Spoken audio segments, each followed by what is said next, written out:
Hello everyone, my name is Brayden, this is Airless Quill 9, and in today's video we are going to talk about Guardian Nagas. These are enduring Serpentine lore keepers.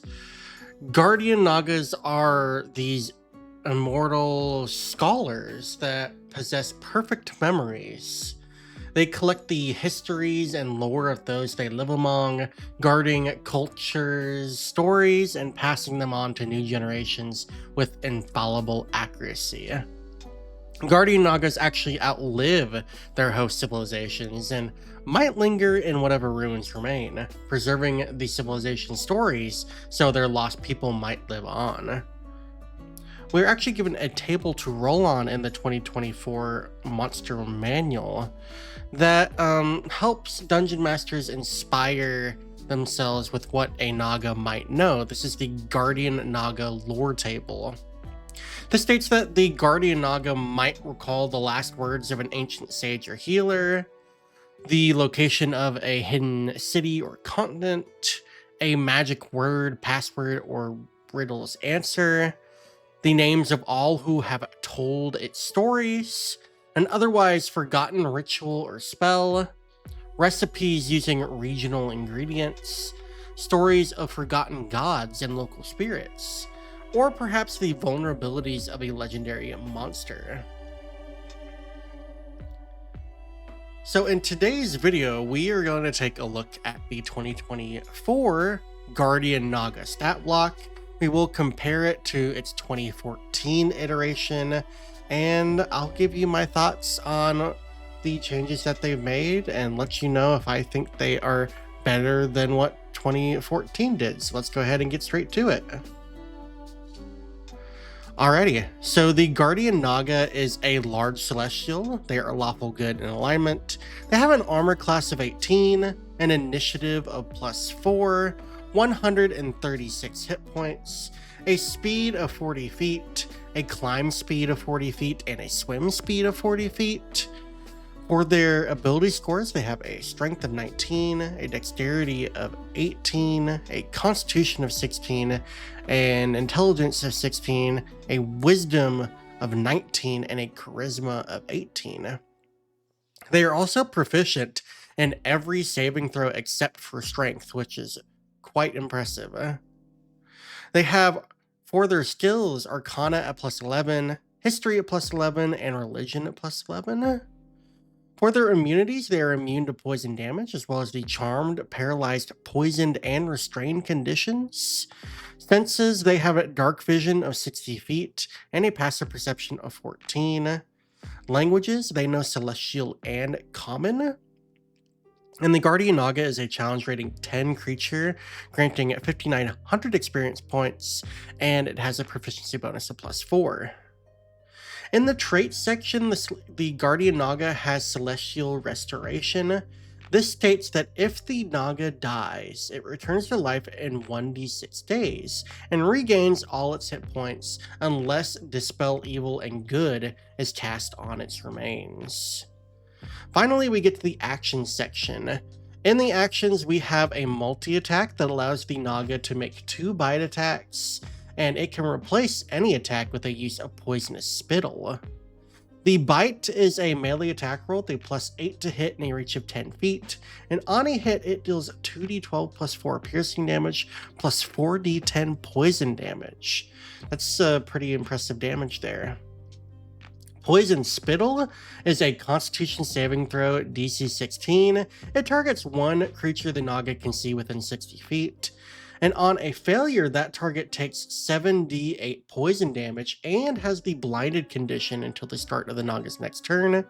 And if for some reason the target does succeed on that saving throw, it takes half damage only. Finally, the Guardian Naga has a spell casting action as well. This allows it to cast one of the following spells, requiring no somatic or material components, and using Wisdom as the spell casting ability with a spell save DC of 16. At will, they can cast Thaumaturgy.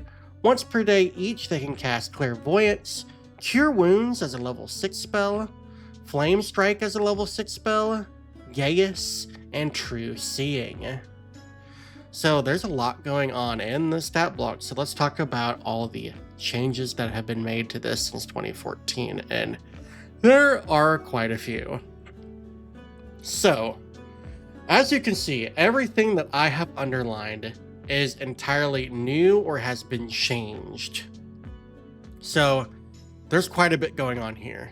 First off, the Guardian Naga has gained some additional hit points, and it had 127 hit points in 2014 and now has 136 in 2024.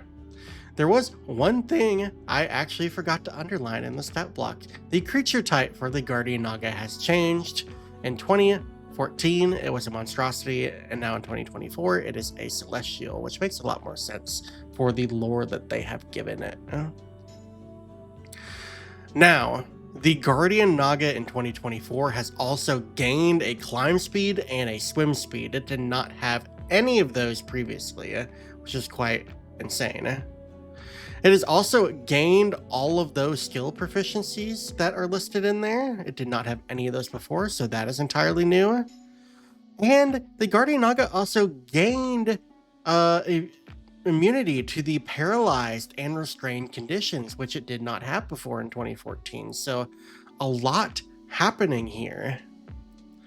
Now in 2014, the Guardian Naga had a trait called Rejuvenation. This worked pretty closely in line with what Celestial Restoration does.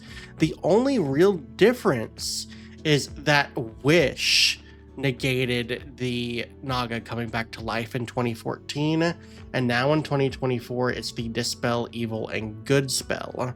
So that is quite different. That does mean that a player character could prevent a Naga coming back to life as long as they have access to 5th level spells, which you get around level 9, I believe. So there is that. Otherwise, you could potentially cast a Wisp spell to cast Dispel Evil and Good. So kind of the same thing there. But overall, that's a tiny nerf to that rejuvenation feature from its 2014 version.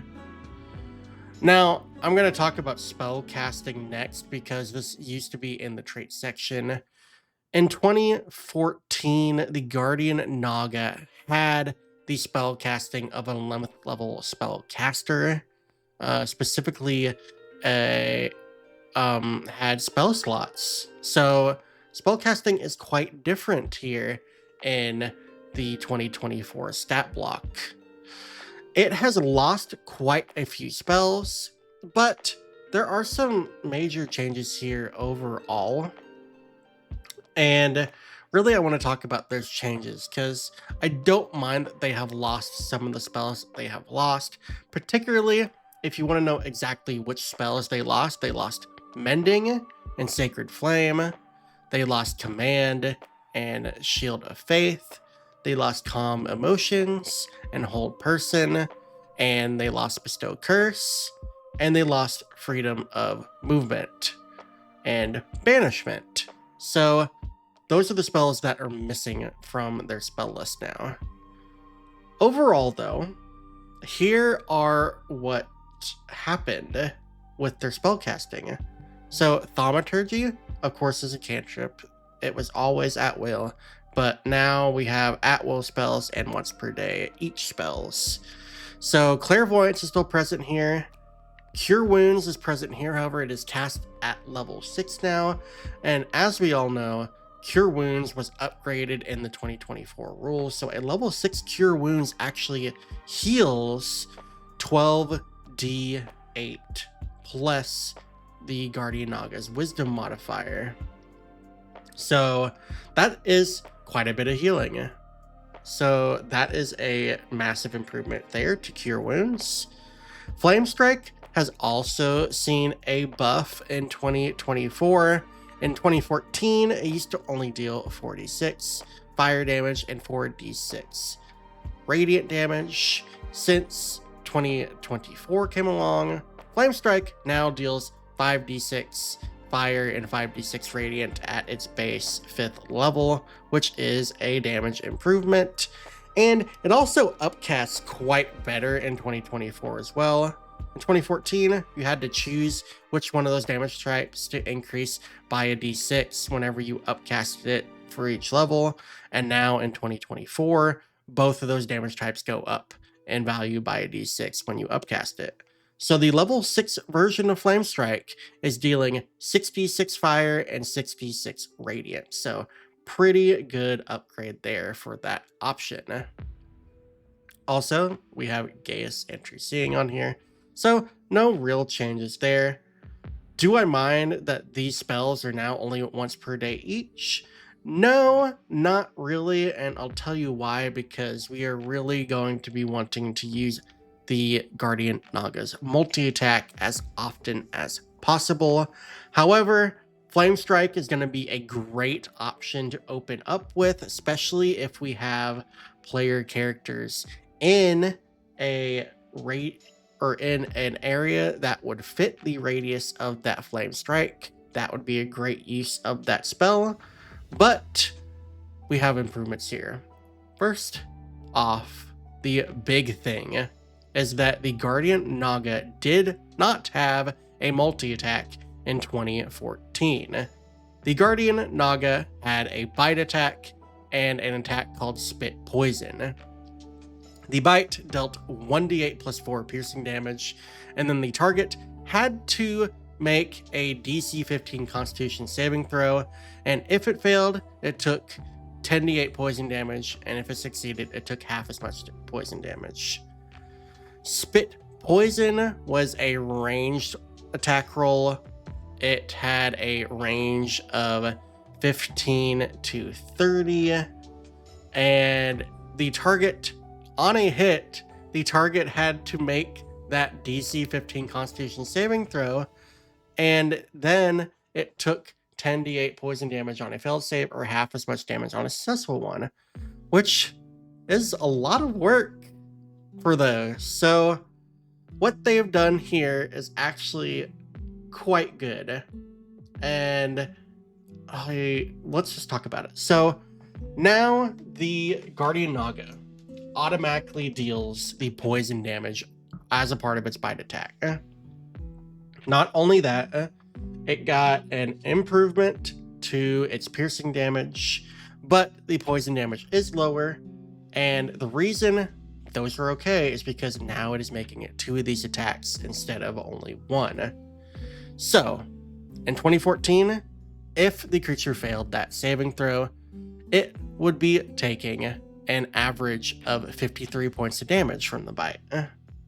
Now, in 2024, if the Naga hit with both of its bite attacks as part of that multi-attack, it would be taking 39 points of damage for each bite, which averages up to 78 damage for that multi-attack.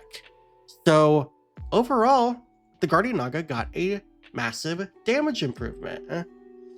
Not only that though, it can replace any of those 2 bite attacks with a use of Poison Spittle.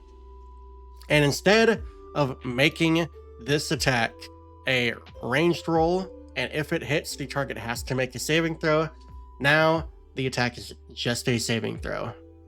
So that is an improvement there. Also, the DC of this is up by 1, which is quite interesting. So the DC must have been off in 2014, which is a major thing that they never fixed that. And now, Poison Spittle does deal less damage than Spit Poison. However, it also blinds the target, and it can potentially make 2 of these attacks. So, like the bite in 2014, Spit Poison would have dealt on average 45 damage if that target failed its saving throw. And now in 2024, if the Guardian Naga decided to make 2 of those poisonous spittle attacks, if those targets failed both of those saves, they would take a average of 62 poison damage, but they would both also be blinded as well. So that is an improvement there. And I really like the new design on this because now the Guardian Naga has a reliable ranged option. Granted, it's a range of 60 feet, but that should be enough range for most battle maps, so not worried about that at all.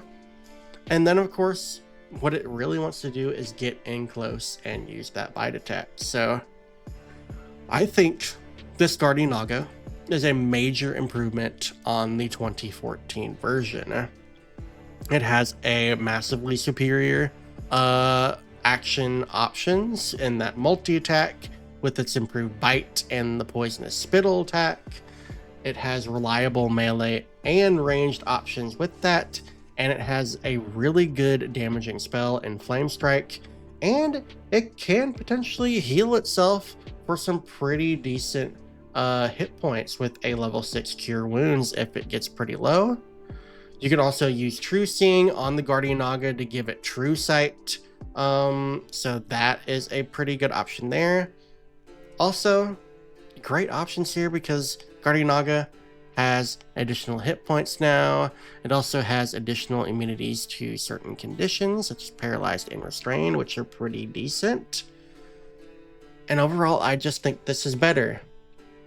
I don't mind that Celestial Restoration is a nerf from the 2014 Rejuvenation, because that honestly doesn't matter that much. It's really how effective the stat block is, and I feel like the stat block is a lot more effective for this challenge rating. So overall, I am quite happy with the changes that have been made here. But yeah, that is going to be it for this video. So thank you all for watching. If you enjoyed this video, please give it a thumbs up and subscribe if you want to see more content like this as we go through every monster in the 2024 Monster Manual. Next week, we'll be finishing up the G's with the guards, and then we will be starting in the next letter of the alphabet. So keep an eye out for those videos on the weekdays. Until the next ones, thank you all for watching, and I will catch you all later. Thanks, guys.